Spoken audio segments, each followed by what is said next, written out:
नमस्कार दोस्तों, welcome to the video. दोस्तों, फाइनली पुतिन इंडिया के विजिट पर 4 और 5 तारीख को आ चुके हैं और जब मैं ये वीडियो बना रहा हूं तो most probably he will be landing in India.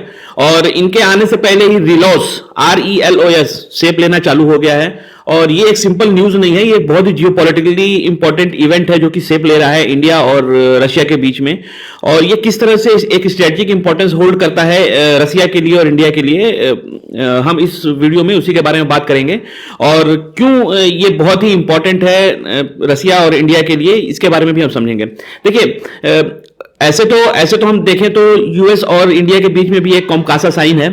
But difference क्या है रशिया और यूएस के बीच में कि Russia is a time tested friend of India, ठीक है। वहीं पे यूएस के साथ जो एग्रीमेंट है उसमें यूएस की जो स्ट्रेटेजिक इंपॉर्टेंस है वो वे आउट ज्यादा करती है और कभी भी यूएस के ऊपर ट्रस्ट नहीं किया जा सकता। और आजकल आप देखेंगे कि ट्रंप की जिस तरह से बयान आते हैं, जिस तरह से वो फेवर करते हैं पाकिस्तान को लेके, उस तरह से ये बात कॉन्क्रीट होती है कि रशिया भले ही यूएसए भले ही एग्रीमेंट साइन हो जाए बट फ्यूचर में आप कभी उसको ट्रस्ट नहीं कर सकते, वो किसी भी चीज से बैकआउट कर सकता है, ठीक है।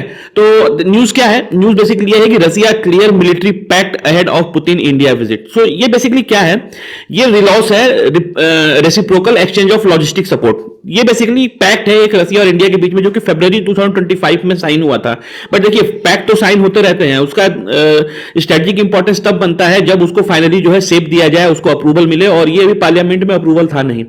पुतिन के विजिट से पहले ही वहां की जो लोअर मतलब रशिया स्टेट की डूमा है, डूमा बेसिकली जो लोअर हाउस ऑफ पार्लियामेंट है उसको कहते हैं, उसने जो है इस पर्टिकुलर एग्रीमेंट को, पैक्ट को फाइनलाइज कर लिया, अप्रूवल दे दिया। हालांकि इंडिया में अभी भी पार्लियामेंट में इसका अप्रूवल नहीं हुआ है, बट मोस्ट प्रोबेबली ये साइन होने के बाद शेप ले भी लेगा और अप्रूवल हो भी जाएगा। तो ये जो reciprocal exchange of logistic support है, ये फाइनली जो है वहां की लोअर हाउस डूमा में जो है इसको अप्रूवल मिल गया है और ये ऑफिशियली जो है ऑपरेटिव हो गया रशिया की तरफ से, ठीक है। अब पुतिन जो है विजिट कर रहे हैं इंडिया को और आप देखेंगे कि किस तरह से 4 और 5 तारीख के बीच में बहुत ही इंपॉर्टेंट न्यूज निकल कर आएंगे, क्योंकि ये सिर्फ एक नॉर्मल विजिट नहीं है। रशिया जो है लास्ट दिसंबर 2021 में इंडिया में आए थे, इंडिया विजिट पर आए थे और उसके बाद जो है ये अब आ रहे हैं। और ये उस समय भी इनका इंपॉर्टेंस बढ़ जाता है जब अमेरिका ने 50% का टैरिफ इंडिया के ऊपर लगाया हुआ है। बेसिकली किस लिए? क्योंकि इंडिया जो है रशियन ऑयल परचेस करता है और इस प्रेशर में इंडिया ने जो है अपना कुछ ऑर्डर्स जो है डाइवर्ट किए हैं अमेरिका की तरफ भी। और आप देखेंगे कि उसी के चलते अगर आर्म्स डील्स, आर्म्स और एम्युनिशन की डील जो है उसके बेसिस पे किस तरह से जो है क्या नए एग्रीमेंट्स निकल कर आते हैं वो देखने लायक होंगे इसमें, ठीक है। तो हम बेसिकली बात करेंगे रिलॉस क्या है। RELOS is basically a military logistic pact. It is military और लॉजिस्टिक पैक्ट है, reciprocal exchange of logistic support. ये इंडिया और रशिया के बीच में साइन हो रहा है। इसमें बेसिकली क्या है कि दोनों कंट्रीज के, चाहे वॉरशिप हो, एयरक्राफ्ट हो या कोई भी मिलिट्री यूनिट हो, एक दूसरे का मिलिट्री इंफ्रास्ट्रक्चर दोनों कंट्रीज यूज कर सकती हैं। तो यूज करने का मतलब क्या है कि कभी भी सपोज कुछ रिपेयरिंग हो, कुछ लॉजिस्टिक सपोर्ट लेना हो, मेंटेनेंस करवाना हो, रिपेयर करवाना हो या उनके पोर्ट या बेसेस यूज करने हो, वो जो है दोनों कंट्रीज एक दूसरे के लिए ओपन कर देंगी। रिलॉस बेसिकली क्या करेगा? रिलॉस इज बेसिकली मतलब reciprocal exchange of logistic support जो है ये बेसिकली इंडिया और रशिया के बीच में मिलिट्री लॉजिस्टिक पैक्ट है। और इसमें जितने भी एयरशिप या पोर्ट है या जो भी इंफ्रास्ट्रक्चर है वो दोनों कंट्रीज एक दूसरे की यूज कर सकते हैं।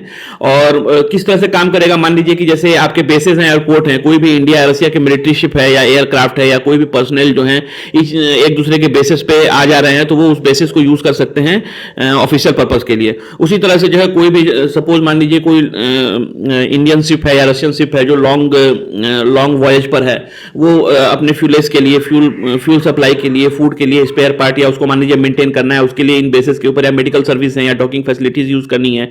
सपोज लीजिए कोई कॉमर्शियल शिप जा रहा है, उसको डॉकिंग फैसिलिटी चाहिए, मेडिकल सर्विस चाहिए या रिपेयर चाहिए, वो दोनों कंट्रीज एक दूसरे की यूज कर सकते हैं। दूसरा कैशलेस सेटलमेंट है। ऐसे बेसिकली अभी क्या है कि मान लीजिए बिल रेज किया जाता है, अपफ्रंट पेमेंट करने के बाद जो है आप यूज कर सकते हैं, बट इसमें क्या है लास्ट में आप जो है रिम्बर्स भी कर सकते हैं। और अगर मान लीजिए आप रिम्बर्समेंट नहीं चाहते हैं तो आप एक दूसरे की लॉजिस्टिक सपोर्ट जो है यूज कर सकते हैं इस पर्टिकुलर एग्रीमेंट के अंदर। वैसे ही बहुत सारी मिलिट्री एक्सरसाइजेज हैं, ह्यूमैनिटेरियन मिशन हैं, डिजास्टर रिलीफ है, या मान लीजिए एंटी पायरेसी एक्टिविटी हो रही है उसके लिए जो है सपोर्ट चाहिए, या रूटीन डिप्लॉयमेंट है उसके लिए भी यूज कर सकते हैं। और ये बेसिकली एक फोर्स के लिए नहीं है, यानी ये सारी चीजें जैसे नेवी, एयरफोर्स और आर्मी की लॉजिस्टिक सबके लिए ही एप्लीकेबल होगी। तो इस तरह से रिलॉस वर्क करेगा बेसिकली इंडिया और चाइना के लिए। इसमें बेनिफिट क्या है? देखिए, इंडिया के लिए बेनिफिट ये है कि इंडिया का स्ट्रेटेजिक रीच बढ़ जाएगा, खासकर आर्कटिक बेसिस में और फार ईस्ट पॉइंट में। ठीक है, तो अगर मान लीजिए किसी भी ऑपरेशन के लिए नॉर्दर्न वाटर में इंडिया को जाना है तो वहां पे बेसिस, रसिया के बेसिस यूज कर सकता है, फ्यूल सप्लाई के लिए, लॉजिस्टिक सपोर्ट के लिए, मेंटेनेंस के लिए, रिपेयर के लिए। वैसे ही इंडियन नेवी भी इसको यूज कर सकती है, जैसे आर्कटिक रूट है या नॉर्थ अटलांटिक रूट है या पैसिफिक रूट है बाय रशियन पोर्ट, उसको यूज कर सकती है। उसी तरह से कॉस्ट सेविंग है। मान लीजिए हर जगह आपको अगर बेस मेंटेन करना पड़े, सपोज आपको बेस मेंटेन करना है, तो उसके अपने खर्चे हैं, उसके अपने लॉजिस्टिक कॉस्ट हैं, उसके अपने जो है मेंटेनेंस कॉस्ट है। तो और मान लीजिए आपको सपोज कोई सपोर्ट लेना है, सपोज इंडिया से रसिया जा रहा है, रसिया रूट में कहीं फंसा हुआ है, वहां से यहाँ इंडिया से उस पर्टिकुलर पॉइंट पे सपोर्ट भेजना है, या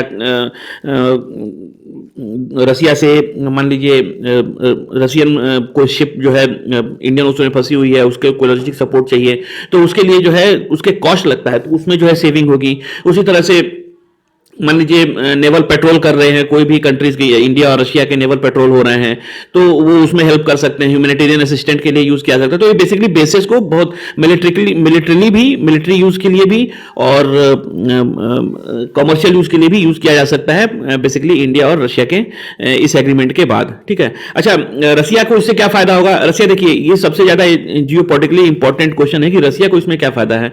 तो रसिया, देखिए, रसिया को इंडियन ओशन में एंट्री चाहिए, ठीक ना। इंडिया ओशन अगर देखा जाए तो बिकॉज इक्वेटर पर सिचुएटेड है और एक वार्म वाटर रीजन है इक्वेटर पर सिचुएटेड होने के कारण, तो और उसी की वजह से जो है ग्लोबल शिपिंग रूट, आप देखेंगे कि वर्ल्ड का जो है 85% शिपिंग रूट जो है इंडियन ओशन के थ्रू होकर गुजरता है।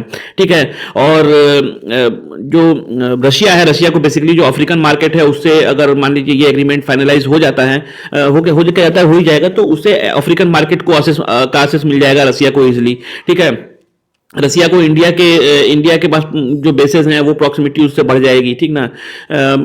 तो मतलब इस रिलोज एग्रीमेंट के अंदर जो इंडियन पोर्ट्स और नेवल बेसेस हैं, रशियन शिप बेसिकली अपने आप को जो है मेंटेनेंस वर्क के लिए, रिफ्यूलिंग के लिए यूज कर सकती हैं इन पर्टिकुलर बेसेस को इंडियन ओशन के अंदर। तो ये बेसिकली रशिया के लिए जो है मनी भी सेव करेगा, फ्यूल भी सेव करेगा और टाइम भी सेव करेगा। अब आप देखिए कि इंडिया और रशिया के बीच में हजारों किलोमीटर का डिफरेंस है। सपोज कोई सपोर्ट रशिया को चाहिए और उसके किसी बेस को सपोर्ट नहीं मिलता है, तो रसिया से इंडियन ओशन में आने में टाइम भी लगेगा और उसमें जो है जो मनी लगनी है वो तो आप सोच ही सकते हैं कि कितना अमाउंट लगेगा।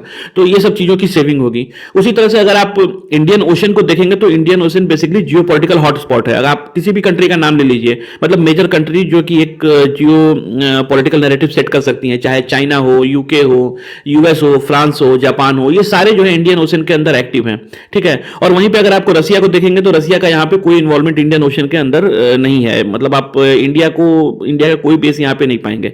आप यूएस को भी ले लीजिए, यूएस के कम से कम 2 से 3 मेजर बेसेस हैं इन पर्टिकुलर रीजन में, इंडियन ओशन रीजन में, जैसे जबूती हो गया, बहरेन हो गया, डिएगो गार्सिया हो गया, यहाँ पर जो है यूनाइटेड स्टेट के बेसेस है। और रसिया के कितने बेसेस हैं? 0।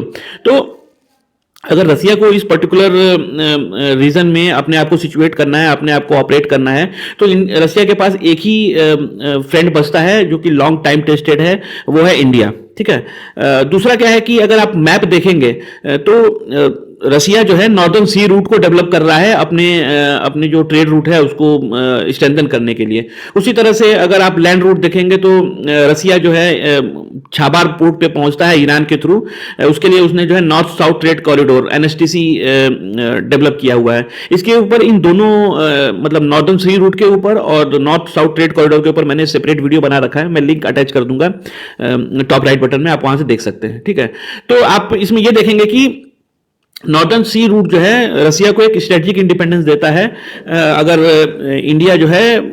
रसिया जो है नॉर्दर्न सी रूट लेता है। बट अगर आप अटलांटिक साइड में देखेंगे तो अटलांटिक साइड में बेसिकली जो वेस्टर्न कंट्रीज हैं वो उन वाटर्स को कंट्रोल करती हैं और बहुत सारे चोक पॉइंट है जो रसिया के लिए हार्मफुल है। रसिया उसको जो है यूज नहीं कर पाता है या सैंक्शन लग जाते हैं या उसको दिक्कत आती है। ठीक है, तो अगर मान लीजिए रसिया अटलांटिक ओशन का रूट लेता भी है तो वहां के वाटर्स पे यूएस और नाटो कंट्रीज का कंट्रोल है।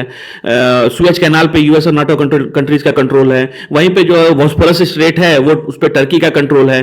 ठीक है, सो यही कारण है कि रिलॉज जो है रसिया के लिए ज्यादा बेनिफिशियल है लॉन्ग टर्म के लिए और जो यहाँ के जो ट्रेड रूट है उसको जियोपॉलिटिकली स्ट्रेंथन करने के लिए। ठीक है, दूसरा, अगर मान लीजिए अफ्रीकन मार्केट तक इंडिया को पहुंचना है, ठीक है, तो वो ये अटलांटिक रूट नहीं ले सकता, वो उसके लिए जो है उसके ऊपर बहुत सारे सैंक्शंस हैं जो उसको बाईपास करने पड़ेंगे। तो अब अगर रसिया को मान लीजिए इन मार्केट के थ्रू पहुंचना है तो उसको इंडियन ओशन के थ्रू ही आना पड़ेगा और वहां पे इंडिया इनको हेल्प कर सकता है, ठीक है। दूसरा, इंडिया ने भी बहुत ही जियो स्ट्रेटेजिकली इसको जो है जियो स्ट्रेटेजिकली इस पर्टिकुलर पॉइंट को ये किया है, क्योंकि आप देखेंगे कि जैसे मैंने पहले कहा ना कि कोई भी जो जियो पॉलिटिकल नैरेटिव सेट करती हैं कंट्री, जैसे यूएस हो, चाइना हो, फ्रांस हो, यूके, जापान, कोई भी कंट्रीज हो, इनका अपने अपने बेसेस जो है यहाँ पर इंडियन ओशन रीजन के अंदर आपको मिल जाएगा। और इसकी वजह से क्या है कि इंडिया के ऊपर ट्रिमेंडस प्रेशर रहता है अपनी सिक्योरिटी को लेकर। आप हाल ही में देखेंगे किस तरह से अपने बेसिस को यूज करके जब ब्रह्मोस मिसाइल का टेस्ट करना था तो चाइना ने अपने जो इन बेसिस को यूज करके इंडिया के ऊपर स्पाई करने का कोशिश किया, जासूसी करने की कोशिश की। हालांकि इंडिया ने उसको अवॉइड कर लिया है, बट स्टिल चाइना ने इन पर्टिकुलर बेसिस को यूज करके फायदा तो उठाया ही, ठीक है।